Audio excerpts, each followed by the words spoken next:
ಈಗಿನ ಯುವಕ ಯುವತಿಯರು ಗದ್ದೆಗೆ ಇಳಿದು ನಡು ಬಗ್ಗಿಸಿ ನಾಟಿ ಕಾರ್ಯ ಮಾಡ್ತಾರೆ ಅಂದರೆ ನಂಬಲು ಸಾಧ್ಯವಾ? ಈ ಡಿಜಿಟಲ್ ಯುಗದಲ್ಲಿ ಮೊಬೈಲ್ ರೀಲ್ಸ್ ಹೀಗೆ ಚಾಟಿಂಗ್ ಅಂತಾನೆ ಬ್ಯುಸಿ ಆಗಿರುವಂತಹ ಇಂತಹ ಒಂದು ಕಾಲಘಟ್ಟದಲ್ಲಿ ಈ ಕೆಲಸ ಯೋಚಿಸಲು ಕೂಡ ಅಸಾಧ್ಯ. ಆದರೆ ಅಂತಹ ಒಂದು ಅಪರೂಪದ ದೃಶ್ಯ ಭಾನುವಾರ ಬೆಳ್ತಂಗಡಿ ತಾಲೂಕಿನಲ್ಲಿ ಕಂಡು ಬಂದಿದೆ. ಹೇಗಿತ್ತು ಆ ದೃಶ್ಯ, ಏನು ಕತೆ, ಕಂಪ್ಲೀಟ್ ಡೀಟೇಲ್ಸ್ ಬರ್ತಾ ಇದೆ, ನೋಡ್ಕೊಂಬನ್ನಿ. ಗ್ರಾಮೀಣ ಲುಕ್ನಲ್ಲಿ ಮಾಡರ್ನ್ ಯುವಕ ಯುವತಿಯರು, ಕೈಲಿ ಕತ್ತಿ ಹಿಡಿದ ವಿದ್ಯಾರ್ಥಿಗಳಿಂದ ಗದ್ದೆಯಲ್ಲಿ ಭತ್ತದ ಕಟಾವು. ವಿದ್ಯಾರ್ಥಿಗಳಿಗೆ ಬದುಕಿನ ಪಾಠ ಕಲಿಸಿದ ಸಮಾಜ ಸೇವಾ ಸಂಸ್ಥೆ.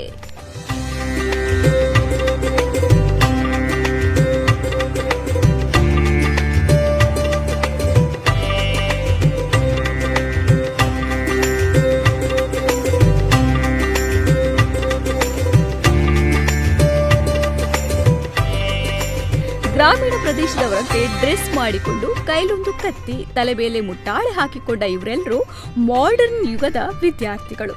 ಬೆಳ್ತಂಗಡಿ ತಾಲೂಕಿನ ಉಜಿರೆಯ ಬದುಕು ಕಟ್ಟೋಣ ಬನ್ನಿ ಎಂಬ ಸಂಸ್ಥೆ ಇವರಿಗೆ ಬದುಕಿನ ಪಾಠ ಮಾಡಲು ಈ ರೀತಿ ರೆಡಿ ಮಾಡಿದೆ. ಉಜಿರೆಯ ಅನಂತೋಡಿ ದೇವರ ಗದ್ದೆಯಲ್ಲಿ ನಾಟಿ ಮಾಡಿದ ಭತ್ತದ ಕಟಾವು ಕಾರ್ಯವನ್ನ ಈ ಮಕ್ಕಳ ಕೈಲಿ ಮಾಡಿಸಲಾಗಿದೆ. ಮಾಡರ್ನ್ ಆಗಿದ್ರು ಕಟಾವಿಗೂ ಸೈ ಅಂತ ವಿದ್ಯಾರ್ಥಿನಿಯರು ಸುಡು ಬಿಸಿಲಿನಲ್ಲೂ ಪರಪರ ಅಂತ ಭತ್ತದ ತೆನೆಗಳನ್ನ ಕಟಾವು ಮಾಡಿ ಸಂಭ್ರಮಿಸಿದ್ದಾರೆ.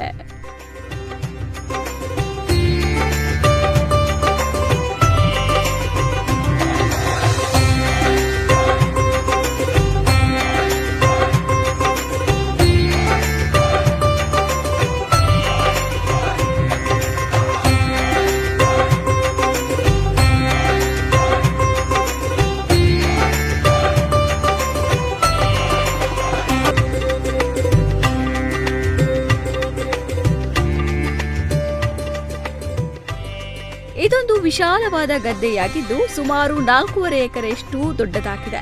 ಶ್ರೀ ಕ್ಷೇತ್ರ ಧರ್ಮಸ್ಥಳಕ್ಕೆ ಸೇರಿದ ಗದ್ದೆ ಇದಾಗಿದ್ದು ಮಕ್ಕಳಿಗೆ ಕೃಷಿ ಪಾಠಕ್ಕಾಗಿ ಇಲ್ಲಿ ಭತ್ತ ನಾಟಿ ಮಾಡಲಾಗಿದೆ. ಉದ್ಯಮಿ ಮೋಹನ್ ಕುಮಾರ್ ಅವರ ನೇತೃತ್ವದ ಬದುಕು ಕಟ್ಟೋಣ ಬನ್ನಿ ಎಂಬ ಸಂಸ್ಥೆ ಇಂತಹ ಒಂದು ಮಹತ್ ಕಾರ್ಯ ಮಾಡಿದೆ.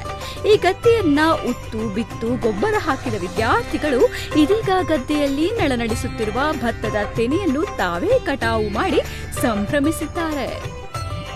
ಈ ಥರ ಇಷ್ಟು ದೊಡ್ಡ ಮಟ್ಟಿನಲ್ಲಿ ಈ ಥರ ಸಹ ಒಂದು ನಮಗೆ ಗದ್ದೆ ನಾಟಿ ಮಾಡ್ಬೋದು, ಅಥವಾ ಇದಕ್ಕಿಂತ ಮುಂಚೆ ಗದ್ದೆ ನಾಟಿ ಮತ್ತು ಈಗ ಕಟಾವು ಅಂತ ಹೇಳುವಾಗ ನಮಗೆ ತುಂಬ ಖುಷಿ ಆಗ್ತುಂಟು. ಯಾಕಂದರೆ ನಾವೇ ನಟ್ಟಂತಹ ಪೈರನ್ನು ನಮಗೀಗ ಕಟಾವು ಮಾಡೋದಂದ್ರೆ ಅಂದರೆ ಎಂತ ಪ್ಲ್ಯಾನ್ ಮಾಡಿದ್ದಾರೆ ಅಂದರೆ ಇಲ್ಲಿ ಅದು ಒಂದು ಮೊದಲು ಯಾವುದೆಲ್ಲ ಎಲ್ಲೆಲ್ಲಿ ಕಟಾವು ಮಾಡಿದ್ದಾರೆ ನಾಟಿ ಮಾಡಿದ್ದಾರೆ ಅದೇ ಜಾಗಕ್ಕೆ ಹೋಗಿ ಅವರು ಕಟಾವು ಮಾಡಲಿಂದ ಅಂದರೆ ಅವರಿಗೆ ಆ ಒಂದು ಎಕ್ಸ್ಪೀರಿಯನ್ಸ್ ಆಗಬೇಕು ಮತ್ತು ಅವರಿಗೊಂದು ಖುಷಿ ಆಗಬೇಕು ಅಂತ ಹೇಳಿ ನಾವು ನಟ್ಟ ಗಿಡವನ್ನು ಪೈರು ಹೇಗೆ ಬಂದಿದೆ ಅದನ್ನೆಲ್ಲ ನೋಡಿಕೊಂಡು ಇದಕ್ಕಿಂತ ಮುಂಚೆ ಸಹ ನಮ್ಮನ್ನು ಗೊಬ್ಬರ ಹಾಕಲಿಕ್ಕಾಗಿರ್ಬೋದು, ಕೀಟನಾಶಕ ಹೊಡೆಯಲಿಕ್ಕಾಗಿರ್ಬೋದು ನಮ್ಮನ್ನು ಕರೆಸಿದ್ರು. ಆಗಾಗ್ತಿತ್ತು ಅದೊಂದು ಸಣ್ಣ ನಾವು ನಟ್ಟೆಯಿಂದ ದೊಡ್ಡ ಆಗುವಾಗ ನಮಗೆ ನೋಡಲಿಕ್ಕೆ ಹೇಳುವಾಗ ಖುಷಿಯೇ ಬೇರಾಗಿತ್ತು ನಮಗೆ. ಹಾಗೆ ಇದು ಮೋಹನ್ ಸರ್ ಆಗಿರ್ಬೋದು, ನಮಗೆ ನಾವೊಂದು ಗಿನ್ನಿಸ್ ಬುಕ್ ವರ್ಲ್ಡ್ ರೆಕಾರ್ಡಲ್ಲಿ ನಮ್ಮದೊಂದು ಸೇವೆ ಬಂತು ಅಂತ ಹೇಳೋದು ನಮಗೆ ಖುಷಿ ಆಗ್ತುಂಟು. ಮಕ್ಕಳ ಈ ಕಾರ್ಯಕ್ಕೆ ಉತ್ತೇಜನ ನೀಡೋದಕ್ಕೆ ಅಂತ ನೂರಾರು ಗ್ರಾಮಸ್ಥರು ಕೂಡ ಈ ಕಾರ್ಯದಲ್ಲಿ ಕೈ ಜೋಡಿಸಿದ್ದಾರೆ. ಕಟಾವು ಮಾಡುವ ವಿಧಾನವನ್ನು ಕಲಿಸಿಕೊಟ್ಟು ವಿದ್ಯಾರ್ಥಿಗಳನ್ನ ಹುರಿದುಂಬಿಸಿದ್ದಾರೆ. ಕಟಾವು ಮಾಡಿದ ಭತ್ತದ ತೆನೆಯನ್ನು ಸಾಂಪ್ರದಾಯಿಕ ರೀತಿಯಲ್ಲಿ ಬೇರ್ಪಡಿಸುವ ಕೆಲಸ ಕೂಡ ಇಲ್ಲಿ ನಡೆದಿದ್ದು ಟೋಟಲ್ ಆಗಿ ಫುಲ್ ಪ್ಯಾಕೇಜ್ ಕೃಷಿ ಪಾಠ ವಿದ್ಯಾರ್ಥಿಗಳಿಗೆ ಸಿಕ್ಕಂತಾಗಿದೆ. ವಿದ್ಯಾರ್ಥಿಗಳು ಪ್ರಾರಂಭ ಹಂತದಿಂದ ಅಂದರೆ ಬೀಜ ಬಿತ್ತನೆಯಿಂದ ಹಿಡಿದು ನೇಜಿ ನಾಟಿಯಾಗಿ ಮತ್ತು ಅದು ಭತ್ತವನ್ನು ಕಟಾವು ಮಾಡಿ ಅದನ್ನು ಮಿಲ್ಲಿಗೆ ಹಾಕಿ ಮತ್ತು ಅದರಿಂದ ಅಕ್ಕಿ ಬಂದು ಅದನ್ನು ಮುಡಿ ಆಗುವವರೆಗೆ ನಾವು ವಿದ್ಯಾರ್ಥಿಗಳನ್ನು ಜೊತೆಯಾಗಿಟ್ಟುಕೊಂಡೆ ಸುಮಾರು STM ಕಾಲೇಜಿನ ಒಂದು 500 ಮಂದಿ ವಿದ್ಯಾರ್ಥಿಗಳು ತಂಡವಾಗಿ ಇದರಲ್ಲಿ ತೊಡಗಿಸಿಕೊಂಡಿರು. ಇವತ್ತು ನಾವು ಬೃಹತ್ ಭತ್ತ ಕಟಾವು ಕಾರ್ಯಕ್ರಮವನ್ನು ಮಾಡಿಕೊಂಡಿದ್ದು ಸುಮಾರು 1,000 ಮಂದಿ ಇದರಲ್ಲಿ ನಾವು ಏಕಕಾಲದಲ್ಲಿ ತೊಡಗಿಸಿಕೊಂಡೆವು. ಕಳೆದ ಸಲ ನಾವು ಅಕ್ಟೋಬರ್ 20ನೇ ತಾರೀಕು ಏನು ನೇಜಿ ನಾಟಿ ಕಾರ್ಯ ಮಾಡಿದರೆ ಅದರಲ್ಲಿ ನಮಗೆ 751 ಮಂದಿ ತೊಡಗಿಸಿಕೊಂಡಿದ್ದರು. ಅದು ಗೋಲ್ಡನ್ ಬುಕ್ ಆಫ್ ರೆಕಾರ್ಡಿಗೆ ದಾಖಲಾಗಿದೆ. ಬಹುಶಃ ಸಂತೋಷ ಉಂಟು.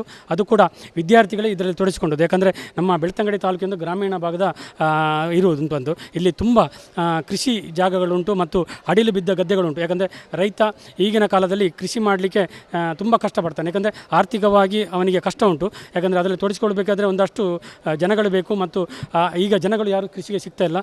ಯಾರು ಅವರ ಮಕ್ಕಳಿದ್ದಾರೆ ಅವರು ಬೆಂಗಳೂರಿನಲ್ಲಿ ಶಿಕ್ಷಣ ಪಡಿತಾ ಇದ್ದಾರೆ ಮತ್ತು ಇಲ್ಲಿ ಗ್ರಾಮೀಣ ತಂದೆ ತಾಯಿ ಇದ್ದರೆ ಅವರಿಗೆ ಯಾರಿಗೂ ಅದನ್ನು ನೋಡಿಕೊಳ್ಳಿಕ್ಕಾಗೋದಿಲ್ಲ. ಆದ ಕಾರಣ ಏನು ಯುವಜನತೆ ಉಂಟು, ಯುವಜನತೆಯಲ್ಲಿ ಕೃಷಿಯ ಬಗ್ಗೆ ಆಸಕ್ತಿ ಮೂಡಬೇಕು ಅನ್ನೋ ದೃಷ್ಟಿಯಲ್ಲಿ ಇದು ನಾವು ಯುವಸಿರಿ ಎನ್ನುವ ಕಾರ್ಯಕ್ರಮವನ್ನು ಆಯೋಜನೆ ಮಾಡಿದೆ. ವಿದ್ಯಾರ್ಥಿಗಳು ಬೆಳೆದು ಕಟಾವು ಮಾಡಿರುವ ಭತ್ತದಿಂದ ಸಿಕ್ಕ ಅಕ್ಕಿಯನ್ನ ದೇವಸ್ಥಾನದ ಅನ್ನದಾನ ಮತ್ತು ದೇವರ ನೈವೇದ್ಯಕ್ಕೆ ನೀಡಲಾಗಿದೆ. ಬೈಹುಲ್ಲುಗಳನ್ನು ಕೂಡ ಸ್ಥಳೀಯ ಗೋಶಾಲೆಗೆ ನೀಡುವ ಮೂಲಕ ಗೋವುಗಳ ಹಸಿವು ನೀಗಿಸುವ ಕೆಲಸ ವಿದ್ಯಾರ್ಥಿಗಳಿಂದ ಆಗಿದೆ. ಸಾವಿರಾರು ವಿದ್ಯಾರ್ಥಿಗಳ ಈ ಕಾರ್ಯವನ್ನ ತಾಲೂಕಿನ ಹಲವು ಗಣ್ಯರು ಆಗಮಿಸಿ ಪ್ರೋತ್ಸಾಹಿಸಿದ್ದಾರೆ. ಒಟ್ಟಾರೆ ದೇಶದ ಕೃಷಿ ಪರಂಪರೆಯನ್ನು ಉಳಿಸುವ ಸಣ್ಣ ಪ್ರಯತ್ನ ಇದಾಗಿದ್ದರೂ ಇಷ್ಟೊಂದು ಮಕ್ಕಳಿಂದ ಇದನ್ನ ಮಾಡಿಸಿರುವುದು ದೊಡ್ಡ ಸಾಧನೆಯೇ ಆಗಿದೆ. ಬ್ಯೂರೋ ರಿಪೋರ್ಟ್, ನಮ್ಮ ಕುಡ್ಲ 24/7.